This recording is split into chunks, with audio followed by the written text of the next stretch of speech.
Welcome to the channel dear students. आज की इस वीडियो में हम देखेंगे प्रेजेंट इंडेफिनिट टेंस के पैसिव वॉइस सेंटेंसेस को। आज हम इस टेंस में जो चीज़ें डिस्कस करने जा रहे हैं उनके मुतालिक मैं आपको बताता चलूँ। एक तो हम इसमें डिस्कस करेंगे सिंपल सेंटेंसेस को, नेगेटिव सेंटेंसेस इसके साथ हम डिस्कस करेंगे, इंट्रोगेटिव सेंटेंसेस हमारे आ जाएंगे। इसमें हम इंट्रोगेटिव सेंटेंसेस और प्लस उनके साथ जैसे कहाँ, कब, कैसे, यानी कि व्हाट, व्हेन, वेयर वगैरह ऐसी चीज़ें आ जाती हैं, वो भी डील करेंगे इसमें। फिर इसमें हम देखेंगे कि इंट्रोगेटिव और नेगेटिव सेंटेंसेस जो होते हैं उन्हें किस तरह से डील किया जाता है। और वन मोर थिंग कि जी कुछ एक्सप्रेशंस ऐसे आते हैं टेंस में जिनमें कोई काम करते ही, करने के बाद या करके वगैरह यूज़ होता है, तो हम इसे वो भी डील करेंगे इस टेंस में। अच्छा, एक चीज़ मैं यहाँ बताता जाऊँ कि अगर आपको सेंटेंस स्ट्रक्चर या सेंटेंस पैटर्न के मुतालिक नहीं पता तो उसके लिए ज़रूरी है कि आप हमारी एक वीडियो देख लीजिए जो कि सेंटेंस पैटर्न के मुतालिक है, जिसमें आपको एक्टिव वॉइस और पैसिव वॉइस का, नीज़ ये कि इंग्लिश में सेंटेंस का पैटर्न कैसे होता है ये पता चल जाएगा। और उसके बाद आपको एक्टिव वॉइस समझने में भी आसानी होगी। उसका लिंक भी जो है वो डिस्क्रिप्शन में दे दिया जाएगा। तो बढ़ते हैं वीडियो की जानिब, आगे देखते हैं जी हम सिंपल सेंटेंसेस को किस तरह से अटैम्प्ट करते हैं। अच्छा जी, इसमें बनाने का तरीका जो है वो ये होता है कि इसमें इज़, एम और आर ये बतौर हेल्पिंग वर्ब इस्तेमाल होते हैं। एम जो है वो आई के साथ यूज़ होगा, इज़ जो है वो सिंगुलर ऑब्जेक्ट के साथ यूज़ होगा और आर जो है वो प्लूरल ऑब्जेक्ट के साथ यूज़ होगा। अच्छा, एक और चीज़ इसमें आपको जो याद रखने वाली है वो ये है कि पैसिव वॉइस जो मर्ज़ी किसी मर्ज़ी टेंस में आ जाए उसमें हमेशा वर्ब की थर्ड फॉर्म ही इस्तेमाल होगी। बढ़ते हैं इसके सिंपल सेंटेंसेस की जानिब और उनकी देखते हैं फॉर्मेशन क्या है। ऑब्जेक्ट आ जाएगा हमारे पास सबसे पहले, हेल्पिंग वर्ब उसके बाद हमारे पास आ जाएगी, उसके बाद वर्ब की थर्ड फॉर्म आ जाएगी और जो भी बाकी उसमें कोई इजाफी चीज़ होगी वो ऐड कर दी जाएगी। इसकी एग्जांपल्स देखते हैं हम। मुझे दावत दी जाती है। भाई दावत कौन दे रहा है ये वाज़े नहीं है, यानी कि एक्शन जहाँ से शुरू हो रहा है वो वाज़े नहीं है, जिस पे एक्शन हो रहा है वो वाज़े है। सो पैसिव वॉइस की सबसे बड़ी निशानी है। तो इसे हम कैसे अटैम्प्ट करेंगे? मुझे चूँकि है तो हम ये हमारा ऑब्जेक्ट हो जाएगा, दावत हमारी दावत देना वर्ब हो जाएगी। इसे हम अटैम्प्ट करेंगे। आई ऑब्जेक्ट हमारा आ गया जी यहाँ पे, एम उसके साथ हेल्पिंग वर्ब आ गई और उसके साथ इनवाइटेड वर्ब आ जाएगी। आई एम इनवाइटेड, मुझे दावत दी जाती है। इसी को एक और कॉन्टेक्स्ट में देखते हैं। मुझे शादी की दावत दी जाती है। इसमें देखिए जी कि मुझे जो है वो ऑब्जेक्ट आ गया, दावत देना एज इट इज़ जो हम पहले सेंटेंस में देखा था कि वर्ब आ गई, और शादी की ये हमारी वो चीज़ होगी जो हमारे वर्ब के बाद चली जाएगी। I am invited on wedding, ये हो जाएगा। एक और एग्जांपल देखिए। कंप्यूटर को लेबॉरेटरी में मुरम्मत किया जाता है। ओके, इसको हम देखते हैं। Computer is repaired in a laboratory. फिर नेक्स्ट बढ़ते हैं। इन्हें ट्रैफिक सिग्नल की खिलाफ वर्जी पर जुर्माना किया जाता है। उन्हें, जो कि प्लूरल हमारे पास आ रहा है ऑब्जेक्ट, तो हम इसे कैसे अटैम्प्ट करेंगे? They are fined on traffic signal violation. They are fined on traffic signal violation. तो इसमें आप देखिए कि दे जो है वो हमारे पास ऑब्जेक्ट है, आर हेल्पिंग वर्ब है और फाइंड की थर्ड फॉर्म है ऑब्जेक्ट वर्ब के तौर पे जो इस्तेमाल आ गई, और बाकी इसके साथ जो थी वो एडिशनल चीज़ें हमने उन्हें डिस्कस कर लिया। एक और सेंटेंस हम देखते हैं इसमें। अहमद को बैरून मुल्क भेजा जाता है। Ahmed is sent to abroad या अहमद इज़ सेंट अब्रॉड, दोनों चीज़ें हम यूज़ कर सकते हैं। तो इसमें अहमद चूँकि सिंगुलर ऑब्जेक्ट है उसके साथ हम इज़ बतौर हेल्पिंग वर्ब यूज़ करेंगे और सेंट जो है वो हमारी थर्ड फॉर्म आ जाएगी वर्ब की। आगे बढ़ते हैं जी नेगेटिव सेंटेंसेस की तरफ। नेगेटिव सेंटेंसेस में इसकी देख लीजिए फॉर्मेशन बड़ी सिंपल सी है। ऑब्जेक्ट आ जाएगा, हेल्पिंग वर्ब है, नॉट है, वर्ब की थर्ड फॉर्म है और आगे जो भी हमने कोई इजाफी चीज़ बताना होगी वो आ जाएगी। मुझे दावत नहीं दी जाती है, उन्हीं में जो हमने पहले सेंटेंसेस डिस्कस किए हैं उन्हीं को लेके आते हैं। I am not invited, helping verb के बाद आप देखिए नॉट आ रहा है और वर्ब इसमें थर्ड ही रहेगी जी। एक और सेंटेंस देखिए, मुझे शादी की दावत नहीं दी जाती है। I am not invited on wedding. Computer को लेबॉरेटरी में मुरम्मत नहीं किया जाता है। Computer is not repaired in laboratory. या देखें आपके कंप्यूटर के बाद हेल्पिंग वर्ब और उसके बाद नॉट आ रहा है। ये चीज़ जो है जो हमें हमेशा मद्देनज़र रखनी है इसके नेगेटिव बनाते हुए। उन्हें ट्रैफिक सिग्नल की खिलाफ वर्जी पर जुर्माना नहीं किया जाता है।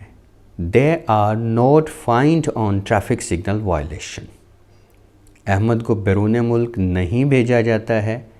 Ahmed is not sent to abroad.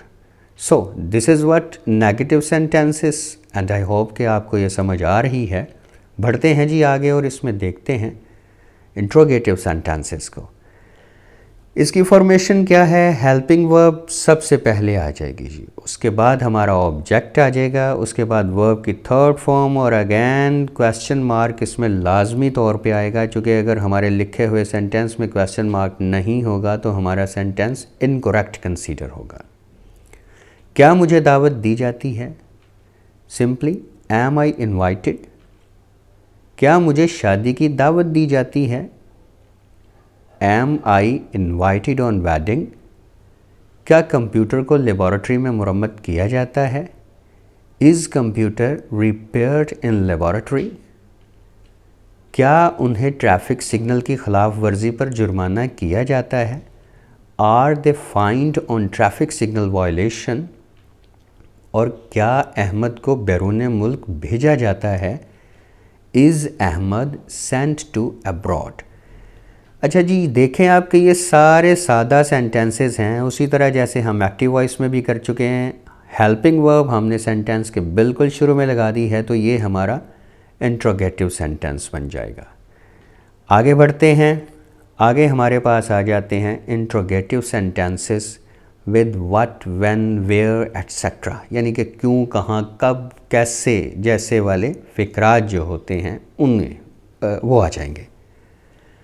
अच्छा, इसमें सबसे पहले हम जो भी मतलूबा हमारा वर्ड है, जैसे WH वाले अल्फाज हैं वो लगा देंगे। अगेन बाकी सेंटेंस सारा हमारा उसी तरह से आ जाएगा जैसे इंट्रोगेटिव था।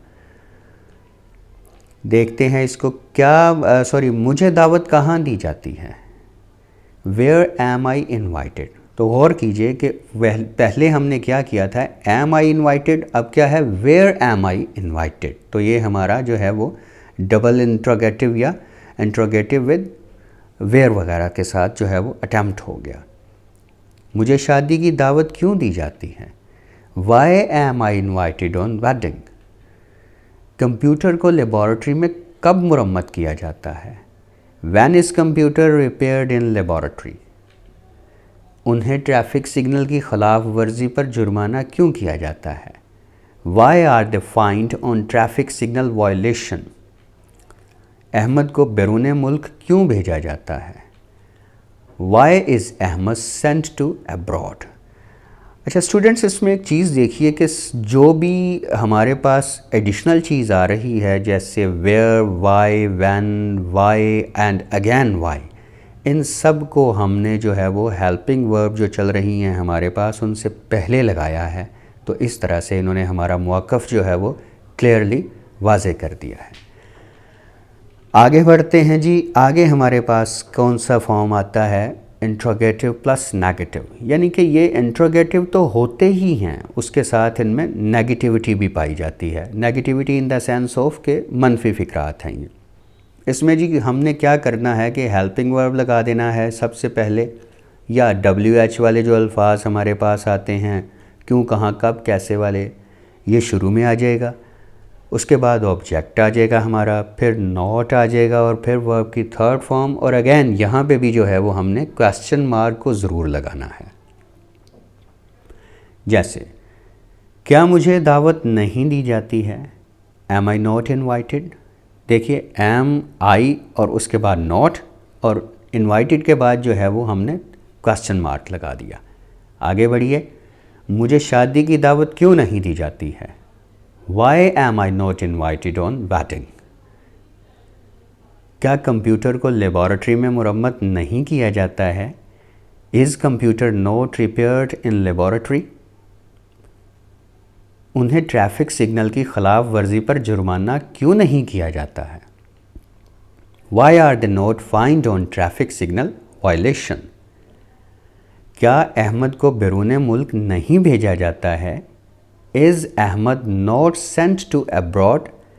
वेल, तमाम अगर आप सेंटेंसेस को रिव्यू करें तो एक चीज़ आपको जो वाज़े नज़र आएगी वो ये है कि ये इंट्रोगेटिव या interrogative plus when, why, where इन तमाम अल्फाजों के साथ है। ये सारा वो इंट्रोगेटिव सेंटेंसेस ही हैं ये सारे, लेकिन इनमें क्या किया हमने कि नोट की एडिशन की है हमने ऑब्जेक्ट के बाद। तो ये हमारे जो हैं वो इंट्रोगेटिव प्लस नेगेटिव एक्सप्रेशन को वाज़े करते चले जा रहे हैं। आगे देखते हैं इसमें। अच्छा जी, इसमें कुछ एक्सप्रेशन जो हम पहले भी एक्टिव वॉइस में भी हमने डिस्कस किए थे कि उर्दू के ऐसे फ़िक्रा जिनका आगाज़ कुछ यूँ हो, जैसे जी मेज़ को रंग करते ही इसे धूप में रखा जाता है। ये जो करते ही और ये करने के बाद और करके इसे धूप में रखा जाता है, इनमें शुरू वाले हिस्से को हम दर्ज झैल तरीक़ा के मुताबिक बनाते हैं। यानी कैसे, सिमिलरली जैसे हमने एक्टिव वॉइस में किया था कि करते ही आ जाए तो वर्ब की फर्स्ट फॉर्म है, उसके साथ प्लस आईएनजी, यानी कि जो काम हमारा पहले हिस्से में है उसको हमने वर्ब की फर्स्ट फॉर्म के साथ आईएनजी लगा के वाज़े करना है, और बाकी सेंटेंस जो है वो हमारा उसके अकॉर्डिंग ही आएगा जैसे हमने पहले किया था एक्टिव वॉइस में। यानी कि चाहे हमारा वो नेगेटिव है, सिंपल है या इंट्रोगेटिव है, उसी तरीक़ा के मुताबिक हम बनाएंगे। इसकी एग्ज़ाम्पल पे एक नज़र डालते हैं। मेज़ को रंग करते ही इसे धूप में रखा जाता है। Painting the table, it is placed in sunshine. मेज़ को रंग करने के बाद उसे धूप में नहीं रखा जाता है। देखें यहाँ पे नेगेटिव फ़िक्रा है, जैसा हमने ऊपर डिस्कस किया कि उसको उसके अकॉर्डिंग कर लेना है हमने, टेंस के मुताबिक या जो भी उसका एक्सप्रेशन हो, लेकिन पहला हिस्सा जो है वो इस रूल को फॉलो करेगा। After painting the table it is not placed in sunshine. अब अगर हम इसको जो है वो इंट्रोगेटिव में देखना चाहें तो तब क्या होगा, मेज़ को रंग करके क्या इसे धूप में रखा जाता है। तो having painted the table, is it placed in sunshine. तो ये हमने जो है वो हैविंग और पेंटेड का एक्सप्रेशन लगा के जो है वो हमने करके का जो हमारा मौक़िफ़ था वो क्लियर कर दिया है। एंड आई होप सो कि स्टूडेंट्स आपको ये काफ़ी ज़्यादा जो है वो इंटरेस्टिंग लगा होगा और काफ़ी ज़्यादा आसान लगा होगा पैसिव वॉइस में इन तमाम एक्सप्रेशंस को डील करना। इसकी ज़रूर प्रैक्टिस कीजिए और इसको रिव्यू करते रहिए। आपके जो भी क्वेश्चंस हैं उन्हें कमेंट्स में ज़रूर डालिए। हमारी पूरी कोशिश होगी कि हम उनको जो है वो टाइमली एंटरटेन करें। तो नेक्स्ट वीडियो तक के लिए अपना बहुत ज़्यादा ख्याल रखिएगा। अल्लाह हाफ़िज़।